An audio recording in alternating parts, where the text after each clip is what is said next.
హనుమాన్. ఈరోజు మా గ్రామం అయినటువంటి తిమ్మాపురం ఆపదలో ఉన్న సమయంలో మిత్రులు, మీడియా మిత్రులు, గ్రామ ప్రజలు విచ్చేసి అందరం ముక్త కంఠంతో ఏకీభవించి మీ అందరికీ విజ్ఞప్తి చేస్తూ మేము తెలియపరిచేది ఏంటంటే మా సమస్య, మా గ్రామం చాలా కారణాల వల్ల వెనకబడుతూ అలానే యాక్సిడెంట్ల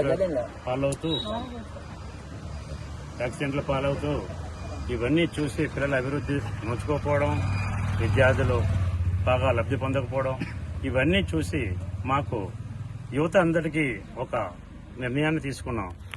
ఆ రామాలయం ఉన్న ప్రతి గ్రామంలో ఆంజనేయ స్వామి విగ్రహం తప్పనిసరిగా ఉంటుంది. అది గ్రామం ఎంట్రన్స్ లోనే ఉంటుంది.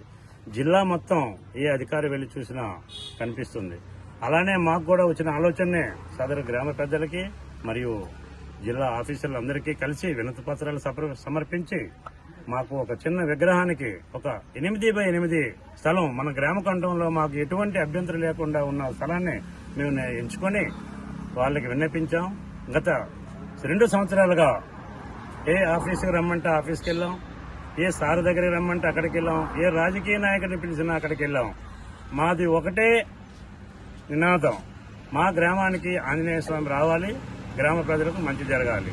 ఈ నినాదంతో మేము ముందుకెళ్తుంటే 2 సంవత్సరాలుగా వెయిట్ చేసినా సరే ఎవ్వరు కూడాను ఎటువంటి స్పందన లేదు. పర్మిషన్ తీసుకోండి.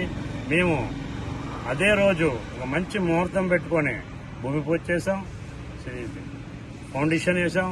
అన్నీ కూడా పంతులను పిలిచి మంచి ముహూర్తంలో చేసి వర్క్ స్టార్ట్ చేశాం. అధికారులు వచ్చి ఆపించారు.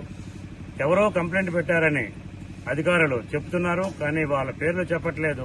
మా గ్రామానికి, మా ప్రజలకి లేని సమస్య వారికి ఏముందో గాని ఈ రోజు మేము విసిగిపోయి గ్రామస్తులు అందరూ ముక్త కంఠంతో ఏకీభవించి ఈ విగ్రహాన్ని మంచి రోజు ఏకాదశి రోజున బ్రహ్మ ముహూర్తాన మేము స్థాపించడం జరిగింది.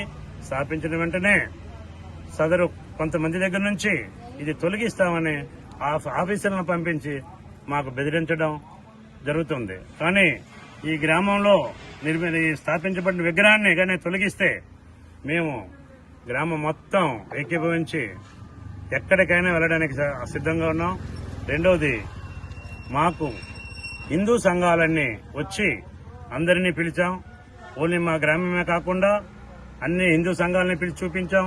ఎక్కడైనా ప్రాబ్లం ఉంటే చూడండి సార్, మీరు చెప్పండి, మీరు అభ్యంతరం తెలియజేస్తే మేము తీసేస్తాం.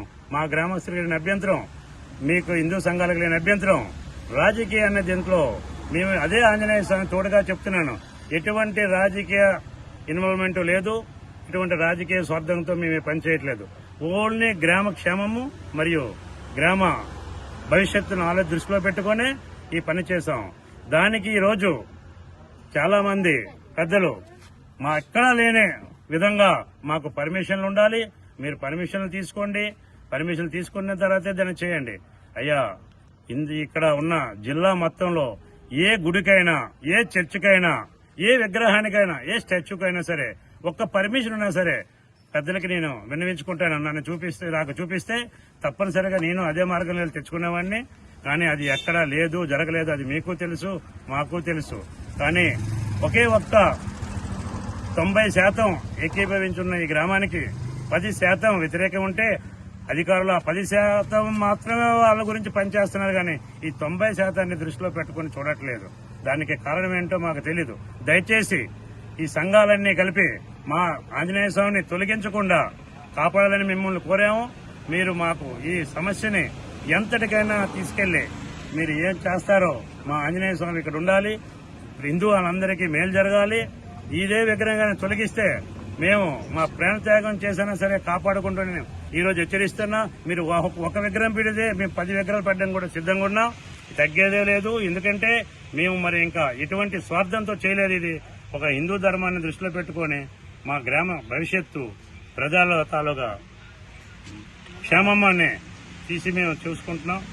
కనుక దయచేసి పెద్దలు కూడా ఇది కొంచెం వచ్చి చూసి మమ్మల్ని దృష్టిలో పెట్టుకుని గ్రామ ప్రజల అభిమానాన్ని సేకరించి మా గ్రామానికి మేలు చేస్తారని, ఈ నిర్ణయాన్ని తిరిగి తీసుకుంటారని, విగ్రహాన్ని తీసే ఒక నిర్ణయాన్ని మాత్రం దయచేసి విన్నవిస్తున్నాం.